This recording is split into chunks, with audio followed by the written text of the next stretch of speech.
The person that's getting this award has no idea, I don't think. So that kind of makes it extra special. But the Christian Service Award started in 2008.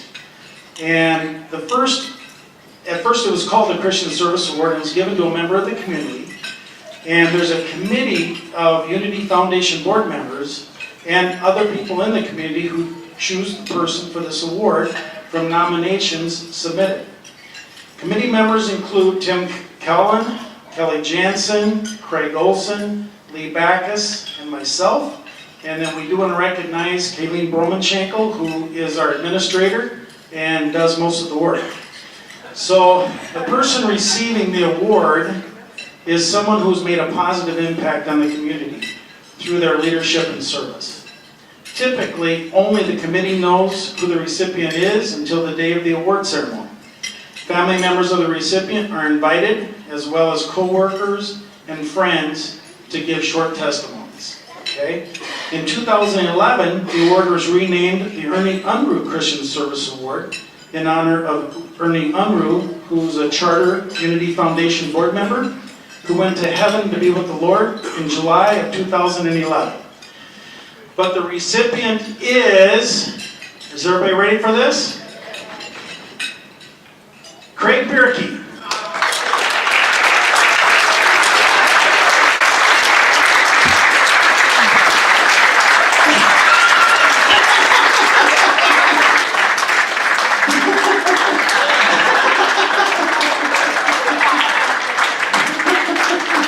Is that not awesome or what? I think we pulled it off.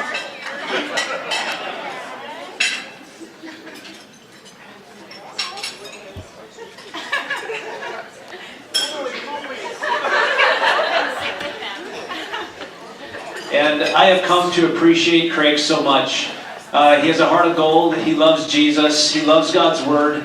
And he loves to speak truth into people's lives. And I know that as he speaks truth into my life, he does so with a heart of compassion. This talks a little bit about what Craig has done. He's been involved with jail ministry for more than 15 years. Been teaching table talk for the last 10 years at the Alexandria Tech College over the lunch hour, teaching students of all backgrounds how to read the Bible, doing question and answer sessions, and sharing the gospel. Craig started another Bible study group at Caribou Coffee, and it has grown quickly to double digits in those attending after his retirement in the spring of 2016. Craig also leads a dishwashing ministry of 6 groups that help Gene Schoenberg on Friday night fellowship suppers. Craig has led several small groups through Alpha, and he's doing one of those right now, in fact, at our church. So he also loves teaching and studying end times prophecy and teaching out of the following Bible books of Revelations, Ezekiel, Daniel, etc. Craig teaches adult education Sunday school classes at Alexandria Covenant Church.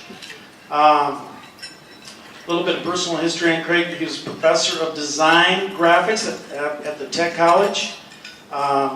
He leads a morning Bible study group on Friday mornings at Alexandria Covenant Church, and he attends and also teaches at Cohen's Wednesday morning Bible study group. Craig and his wife Deb have 2 adult children and 2 grandchildren. His son is a pastor in New York, which just grabbed a plate of food right there. That's Aaron.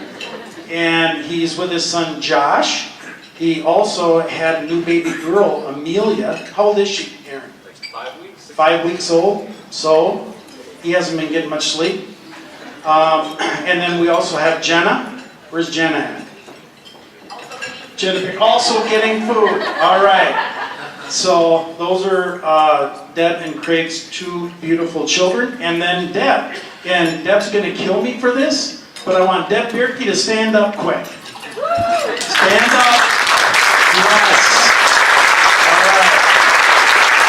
Thank you, Deb. Award for keeping this quiet. Oh, if you only knew how many times I just can't even imagine. So I also have a couple other letters that I have to read from a couple people that wanted to be here but could not. One is from his sister-in-law, Tony. At different times, Deb has said to me that Craig is her rock, and I understand why. He is what I would call a steady Eddie, well-grounded, taking things in stride. I do know that Craig relies on his own rock, that of Jesus Christ. Viewed from our distant perspective, there can be little doubt that your folks benefited much from having you as one of their offspring. And the above stuff, if the above stuff isn't enough, there's the Christianity evident in what you're about, and the primary reason for this event, and this is much deserved, and we're sure humble recognition. Although an obvious or flagrant exhibition of this trait is not your ilk, your love and service to Christ's way is still truly evident. Thanks for being you, Craig. God bless you. Your loving in-laws, Doug and Melba Johnson. So that's pretty cool. See that? That's Craig's Bible. Now, Shell had to remind me that this is not a roast. So I'll try to keep it so that I'm not picking on it. But if you look at any of his Bible, now this Bible right now is probably in 4 different sections. You know, he can take different parts out because he's used it so much it's come away from the binder. But I think it's pretty cool when you look at it. When I think of Craig, myself, I think of a couple scriptures that come to mind. Hebrews 13:7. It says, remember your leaders who spoke the word of God to you. Consider the outcome of their way of life and imitate their faith. Okay? I truly would like to imitate Craig's faith. 1 Timothy 2:15 says, do your best to present yourself to God as one approved, a worker who does not need to be ashamed. If you don't want the truth, don't ask it, okay? Because you're going to get it. And then Ecclesiastes 4, verses 9 to 12 says, 2 are better than 1, because they have good return for their labor. I'm going to invite Greg Nathy up here. He's the one who nominated him. Besides Apostle Paul, if there's somebody else to imitate, I would recommend following after Craig's way, his example, because he follows it just to a T. He lives and breathes it. It's a way of life for Craig. And even this morning, you know, as I was looking at the Raggedy Bible at Bible study this morning and seeing it all beaten up, Craig said, I wish I could just download the whole Bible into my brain. I was like, you know, Craig, you are a walking Bible. You've done quite well downloading and memorizing it. Yeah, very well. Thanks, Craig. And thanks for nominating me. You said this isn't a roast. You cannot talk about Craig and it not being a roast. At least a little bit. And I'm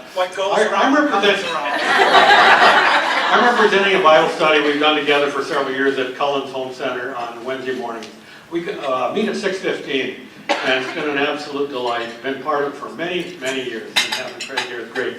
But when Tim asked me if I'd speak on behalf of the group, I was speechless. What in the world do I have to say about Craig affirming? Just you momentarily get caught off guard, because when I think of servants, he's not the first guy that pops into my mind. You know, I think of a gentler soul, and Craig has all the subtlety of a jackhammer, and we say none of that meanly. It didn't take me long at all to realize that I have watched Craig for decades, serving people, but above all, he serves his God. Thanks, Harvey. Kevin Kapishke. Where you at, Kevin? But I remember most about Mr. Berger. When Colin asked me if I'd say something, I said, yeah, I think I remember Craig Berger. You know, when you look at Craig's tenure at the college, and it was fabulous. He is just an exciting faculty member, just did a great job. He and Myron and Paul and others. They had a fabulous communication art design program, I think one that's unmatched around the state of Minnesota. But I think more than that, when I was starting to put my thoughts together, 4 words came to mind. You made a difference. You made a difference in the lives of freshman students who were coming here to study, but they had questions about faith, and they had questions about work, and they had questions about life. You helped them to answer those questions. You made a difference for re-entering adults who came here with sometimes a lot of baggage, who had questions about faith and life and where do I go next, and you were able to help them, and you made a difference in their lives. You made a difference with our student organizations, our Christian student organizations. We didn't have many up until maybe 8 or 10 years ago. And all of a sudden that was resurrected, and it was it really has become really a critical component of the college because of the work that you've done. And finally, you made a difference with our faculty and staff, because you were a mentor to those who sought you out. And they sought you out because they learned about you and they knew about your faith, and they knew that you were really going to give them some good advice and provide them with good direction. So I think at the end of the day, when we ask ourselves, before I hit that pillow, did we make a difference? Craig, you made a difference. Thank you. Thanks, Kevin.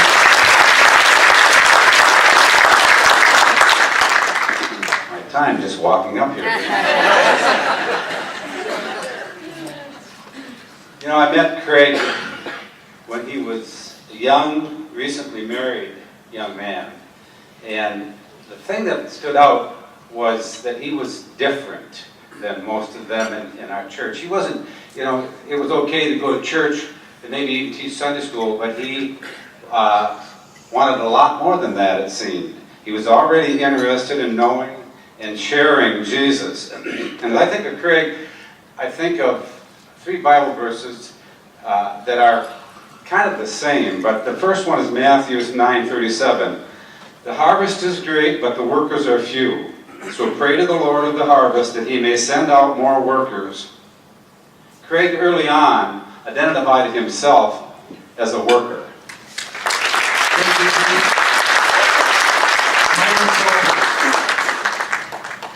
You know, when we're seriously honest about things, how things get done in our world, we find God at work in every area of our inner and outer life, and everywhere in His creation. Craig knows this, and he resists personal accolades. Thank you, Craig, for reminding me often in our 25 years together at Alec Tech that Jesus Christ is Lord of Lords and King of Kings. And God gets all the credit for holding this life together, this world together. Craig, I can't express how thankful I am for having you as a teacher. Bible study really helped me get through school, Vanessa. I'm going to take a moment to give you a much-deserved thank you. Not only for being a great instructor, but by helping me get more focused spiritually. Even though it is for 1 short hour a week, I know it is what got me back on track. Heidi said, thanks for the table talks, Craig. They were definitely an encouragement to my faith. Barbara says, thank you, Mr. Bjerke. You have given me the knowledge and strength to spread God's word. Chris said, thanks, Mr. Bjerke, for doing what you did with boiling frogs. Thank you for making God the biggest part of my life. Jamie said, because of you, my feet are solid on the Christian side of the fence. Life is worth so much more, makes so much more sense, and is so beautiful now that I have found God. And Tim closes it out and said, thank you for assisting me in my search for the truth. I will always remember the talks that we had. I went to table talk quite a few times when I was in school, and when I had to leave school for various reasons, I ended up running into him a few years later and asked if I could go to table talk even though I wasn't a student. And he invited me in with open arms, and we talked about me going back to school, and I remember a couple different occasions where we met, and he helped me make a plan for how I was going to finish. And his goal was that he was going to retire and I was going to graduate. And that's exactly what happened.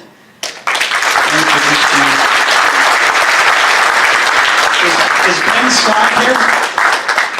Really, when I've seen Craig lead Bible study or hear about his teaching, he's doing it with excellence, as if he's doing it unto the Lord. And so that's really, and just hearing all these stories, it's like, yeah, I've totally seen that. People come in and it's hard, and then they grow to love him and respect him because of him raising the bar in their life and then pointing them to Christ. Since Craig's conversion experience some 40 plus years ago, he has been a faithful ambassador for God. His feet have traveled many miles on behalf of Christ. You'll be encouraged to learn that Craig, even as a small child, was a prayerful person. One time, Mom and Dad went out for the evening, leaving me in charge. At bedtime, after I tucked the two brothers in, I sat quietly at the side of the bed, hands folded, and listened. Craig and Bruce had just learned the Lord's Prayer. Lead us not into temptation, they prayed in their most serious tones, but deliver us from Mabel. Mabel was our dour, stern-faced spinster great aunt. I think she was about my age. Today, years later, we see Craig being recognized for his Christian work in the community. Craig firmly believes in the power of the gospel to transform lives, and he is purposeful about spreading the good news of Christ, even in the forgotten corners of the jail. In terms of family, Craig must have whispered, or God must have whispered into Craig's ear, start where you are. Because over the years, our entire family has been drawn closer to Christ. Looking back, my mind's eye sees Craig and Debbie singing a touching rendition of Jesus Loves Me at our daughter's baptism. They've since remembered her with words, cards, and gifts, all designed to enhance her relationship with God. Craig, encouraging my husband, Phil, in his walk with God, with thoughtful conversation and support. I can still see Craig and Phil sitting in our living room, bleary-eyed and joyous, following a 2-day celebration of faith at Promise Keepers. Craig and Debbie, welcoming into our midst the best niece and nephew a family could have, and leading them each towards a life that's God-honoring. This one's tough.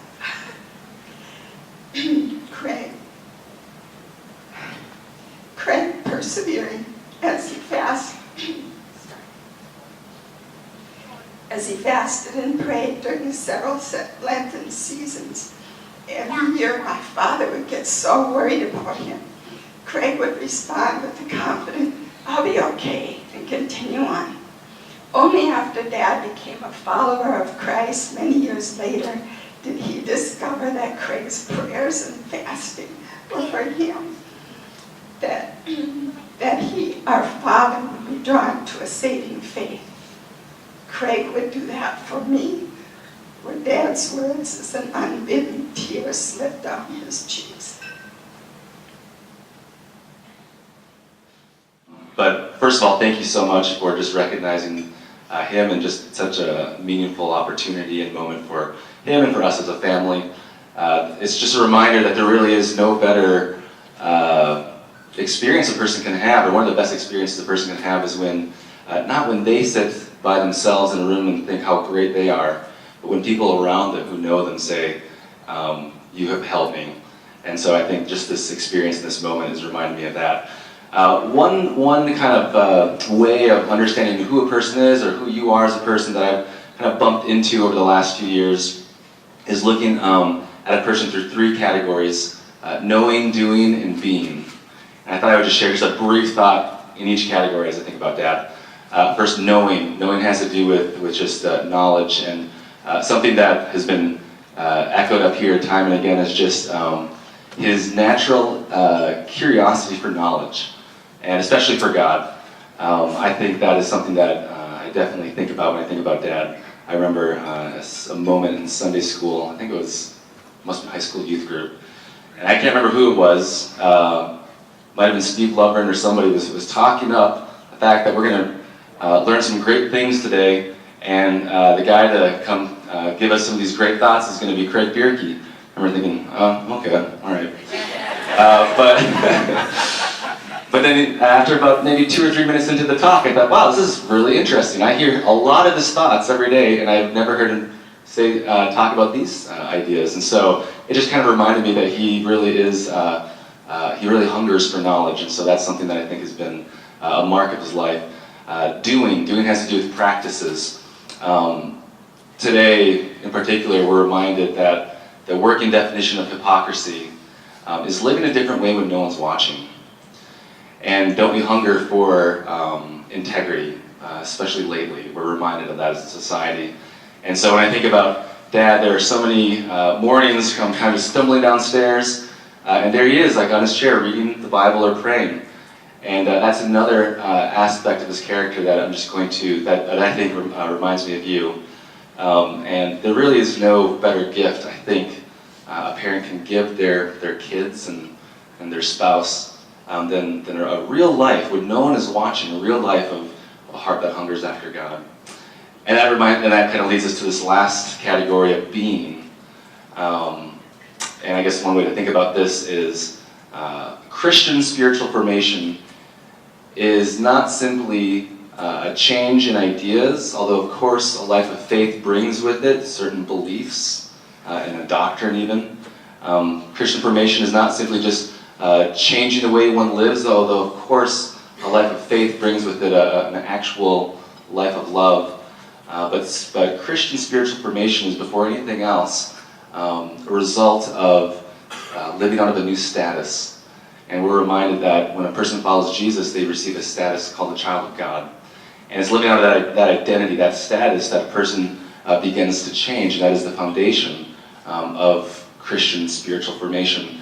And so we have lots of stories about his love for the Word and his act of pursuing after God. But I think the thing that marks Dad the most is just that he's spent the energy of his heart to know God.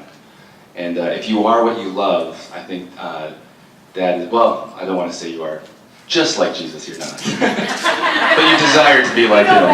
Yeah, I know better. And so his spending his heart's energy to follow him, to walk, to stand, to sit in God's presence and in his word is something that just marks out, I think, who he is. So Dad, thank you. Congratulations. It's a well-deserved award. And thank you again for everybody being here and just reminiscing of some really fun, thoughtful, and funny moments that describe him.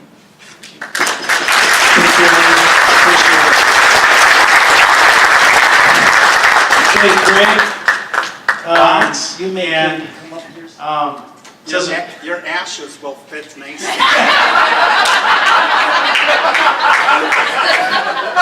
Could there be a payback? Anyway, it's his favorite verse of Revelation 3:15 is on the inside. It says, "I know your deeds, that you are neither cold nor hot. I wish you were either one or the other," which pretty much wraps up Craig Bjerke. This is a great award. We appreciate you, Craig. And would you like to say something or not? You can. Sure. Why not? Do me, is there anything else you have to do up here? Roses or anything? Do me a favor, run this back to Roger. Roger. Roger was out hunting at my house yesterday. I'll let him tell you the story. But a buck deer, he's standing on the ground behind a tree. A buck deer comes within 10 feet of him. And he still can't get off the shot. So I'll just let him have him tell you how that happened. But anyway, this is the crappiest day of my life. What are you people doing? But I mean, I really don't know how to respond to this, but I thank you, and I'm honored by family, friends, acquaintances who have come to this. One thing I appreciate, I'll just share two things. One thing I appreciate is having this verse, because this was the verse that turned me around. I remember I was reading in the book of Revelation. I just opened up. I wasn't a Christian then, but I opened up to Revelation 3:15, the Living Bible, and there it said, "I know you well. You are neither hot nor cold. I wish you were one or the other. But since you are really lukewarm, I will spit you out of my mouth." And I remember reading that, and I thought, God, I know I'm not cold because I've believed in you ever since I've been little. I've prayed, you've responded to prayer, so I know you exist. So I know I'm not cold. But I also know I'm not hot because I know people who are hot, and I'm not one of those. I'm in the middle. This isn't a healthy place to be. And it wasn't really prayer, it was just a thought. But it's like, God, I want to be hot, I just don't know how to get hot. And just through a rapid series of events in my life, He got me hot, and I haven't cooled off since.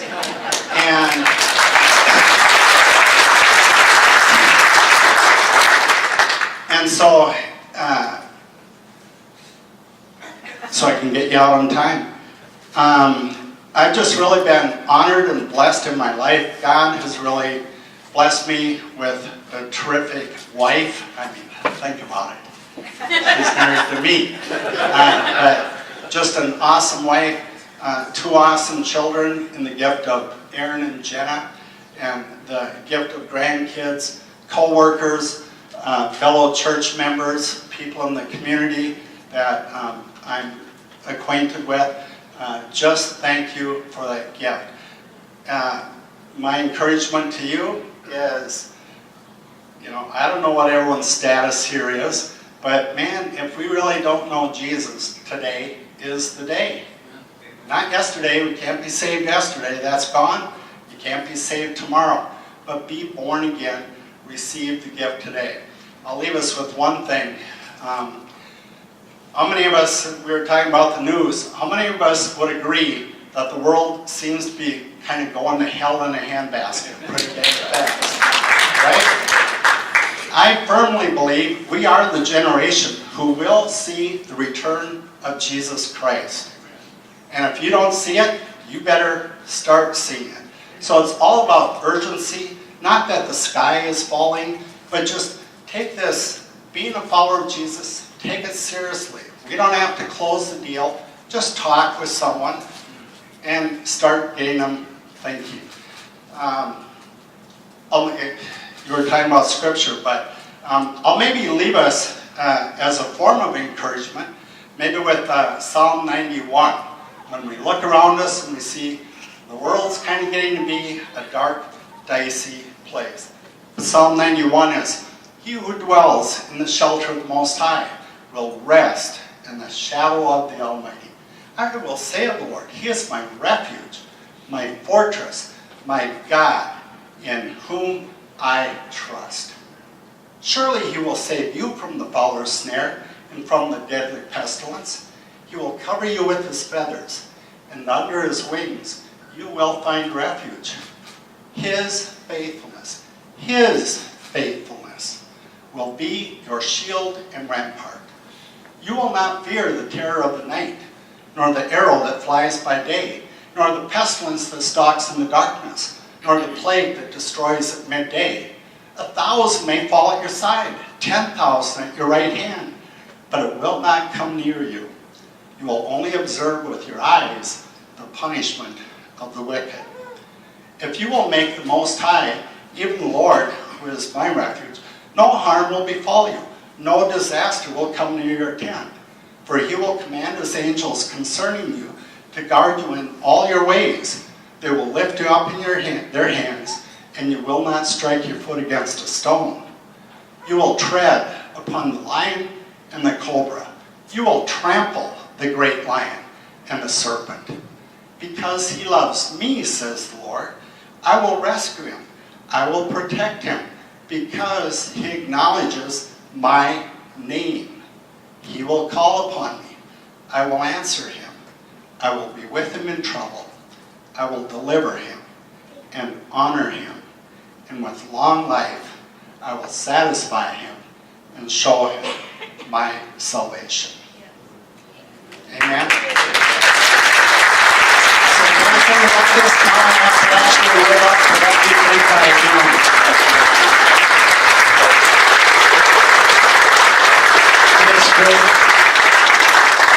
I couldn't have said it better myself.